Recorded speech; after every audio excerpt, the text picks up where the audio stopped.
ममनुआ funding case में गैर मुल्की कंपनियों और गैर मुल्की शहरियों से फंडिंग लेने का इल्जाम दुरुस्त साबित होने के बाद तहरीक इंसाफ ने यह पोजीशन इख्तियार की हुई है कि इमरान खान ने इलेक्शन कमीशन में कोई बयान हल्फी नहीं दिया बल्कि सर्टिफिकेट जमा कराया है। इमरान खान ने कहा कि मैंने बयान हल्फी नहीं सर्टिफिकेट दिया है। जैसे मैं शौकत खानम अस्पताल की फंडिंग से मुताल्लिक देता हूँ, मैं ये सारा बजट कैसे देख सकता हूँ?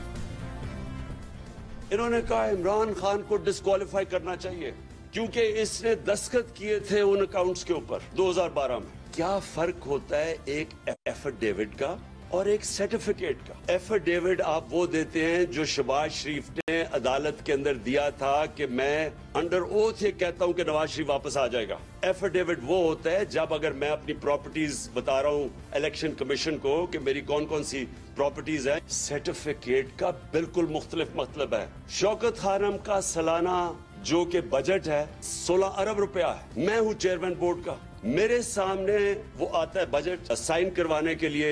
अकाउंटेंट्स होते हैं हमारे, उन्होंने पूरा देखा होता है, फिर वो ऑडिटर्स वो देखते हैं उसको, फिर वो मुझे बैठ के कहते हैं कि जी हमने ये सारे अकाउंट्स देख लिए हैं तो अब आप इसके ऊपर साइन कर दें। और जब मैं साइन करता हूं तो मैं ये कहता हूं कि to the best of my knowledge, जहां तक मुझे पता है ये अकाउंट ठीक है क्योंकि मैं उनके ऊपर रिलाय कर रहा हूं। मैंने तो 18 अरब की कोई काउंटिंग नहीं करनी। अब आम बात यह है कि जैसे साकिब निसार की सरबराही में बेंच ने भी बयान हल्फी का नहीं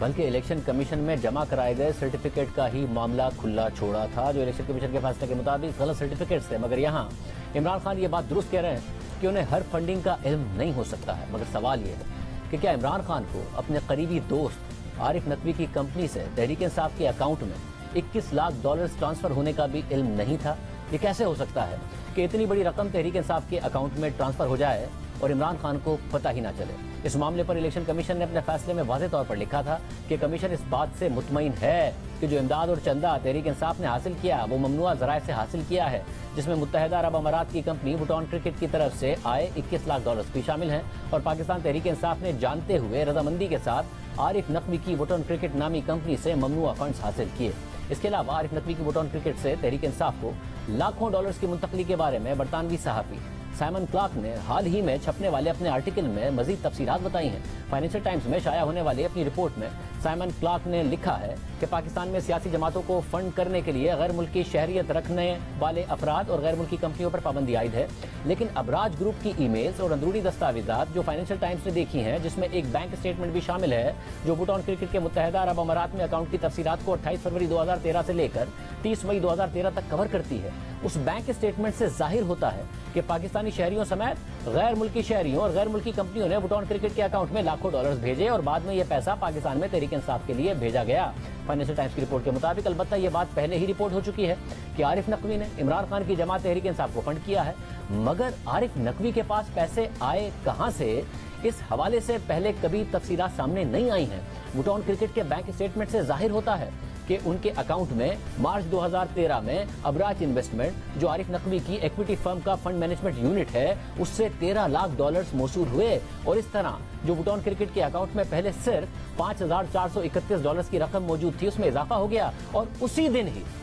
ही बुटॉन क्रिकेट कंपनी ने मौसूल होने वाले 13 लाख डॉलर्स को पाकिस्तान में तहरीक इंसाफ के अकाउंट में मुंतकिल कर दिया। और फिर अबराज ग्रुप ने इस रकम को एक होल्डिंग कंपनी के नाम पर एक्सपेंस कर दिया, जिसके जरिए वो पाकिस्तान में के इलेक्ट्रिक को कंट्रोल करता है। सिर्फ यही नहीं, फाइनेंशियल टाइम्स की तहकीकाती रिपोर्ट के मुताबिक बैंक स्टेटमेंट और ट्रांजैक्शंस की तफसीलात से पता चलता है कि अप्रैल 2013 में बुटॉन क्रिकेट के अकाउंट में मजीद 20 लाख डॉलर्स आए और ये 20 लाख डॉलर्स देने वाले शख्स शेख अबू अन-नहयान बिन मुबारक अल-नहयान हैं, जो मुत्तहिदा अरब अमारात के शाही खानदान के रुकन हैं, वहाँ की हुकूमत के वजीर हैं और पाकिस्तान में बैंक अल-फलाह के सरबराह हैं। रिपोर्ट के मुताबिक इसके बाद आरिफ नकवी ने अपने एक साथी से ईमेल्स का तबादला किया और कहा कि तहरीक इंसाफ को मजीद 12 लाख डॉलर्स भेजे जाएं। फाइनेंशियल टाइम्स के मुताबिक बुटॉन क्रिकेट के अकाउंट में मुत्तहिदा अरब अमारात के शेख और वजीर की तरफ से जिस दिन 20 लाख डॉलर्स आए उसके 6 दिन बाद आरिफ नकवी ने 12 लाख डॉलर्स पाकिस्तान में 2 किस्तों की सूरत में भेज दिए। रफीक लाखानी जो अबराज ग्रुप के सीनियर एग्जीक्यूटिव थे और जो कंपनी में कैश फ्लो को संभालने के जिम्मेदार थे, उन्होंने आरिफ नकवी को अपने एक ईमेल में लिखा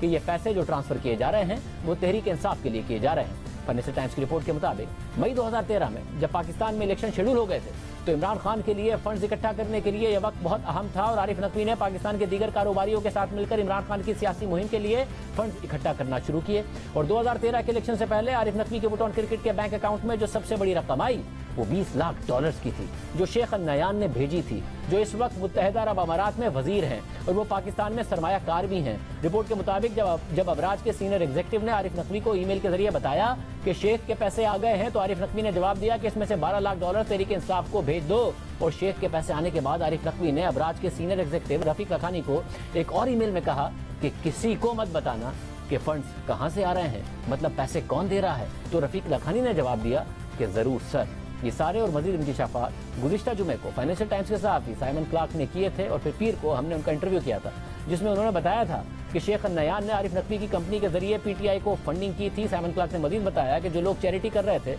उनको ये मालूम तक नहीं था कि उनके पैसे तहरीक इंसाफ को जा रहे हैं। So you spoke to the participants of the charity match or the event and they denied. यानी आपने इस मैच में शिरकत करने वाले लोगों से जब बात की है तो उन्होंने वाज़े तौर पर इनकार कर दिया है कि उनके एहतियात इमरान खान की सियासी जमात पाकिस्तान तहरीक इंसाफ के लिए थे या फिर इस मैच का इनेकाद ही इमरान खान के सियासी मकासद के लिए था। There were hundreds of people that attended this cricket match. 2010 से 2012 तक के 3 सालों में सैकड़ों लोगों ने उन क्रिकेट मैचेस में हिस्सा लिया और इन मैचेस में हिस्सा लेने वाली जिन शख्सियात से मैंने बात की है उनका कहना है कि उनके बिल्कुल इल्म में नहीं था कि एहतियात का पैसा कहां इस्तेमाल होगा और वो हैरान रह गए जब मैंने उन्हें बताया कि शायद ये पैसा पाकिस्तान तहरीक इंसाफ के लिए गया है। हो सकता है कि वोटों में जमा किया गया कुछ पैसा दूसरे मकासद के लिए भी इस्तेमाल किया गया हो, मगर यकीनी तौर पर जिन लोगों से मैंने बात की उनका कहना था कि उन्हें बिल्कुल अंदाजा नहीं था कि एहतियात का पैसा पाकिस्तान तहरीक इंसाफ को जाएगा। यहाँ ये जानना जरूरी है कि मेरा आर्टिकल क्या कह रहा है और तहरीक इंसाफ क्या कह रही है। तो तहरीक इंसाफ इस बात की तस्दीक करती है कि आरिफ नकवी की कंपनी वोटन क्रिकेट ने तहरीक इंसाफ को 21 लाख डॉलर्स भेजे और मेरा आर्टिकल ये बताता है कि इसमें 13 लाख डॉलर्स अबराज से आए थे और बैरून मुल्क मुकीम पाकिस्तानी शहरियों ने नहीं दिए थे। इसके साथ साथ वोटन क्रिकेट को 20 लाख डॉलर्स शेख नयान ने दिए थे जो अबू धाबी के शाही खानदान के रुकन हैं और अबराज की ईमेल्स में आरिफ नकवी और उनके साथी शेख नयान के उन 20 लाख में से 12 लाख डॉलर्स पाकिस्तान तहरीक इंसाफ को भेजने की बात कर रहे हैं। वो पैसा पाकिस्तान भेजा गया और तारिक शफी और इंसाफ ट्रस्ट के अकाउंट से आया और अबराज के ईमेल्स में कहा गया है कि ये पैसा तहरीक इंसाफ के लिए था, मगर तहरीक इंसाफ का कहना है कि उनके इल्म में बिल्कुल नहीं है कि शेख नयान ने तहरीक इंसाफ को फंडिंग फराहम की है। तो सूरत हाल इस वक्त यहाँ खड़ी है। इस सारी सूरत हाल में कानूनी तौर पर क्या इम्कानात है कि इमरान खान साहब को कुछ ना हो, तहरीक इंसाफ को कुछ ना हो?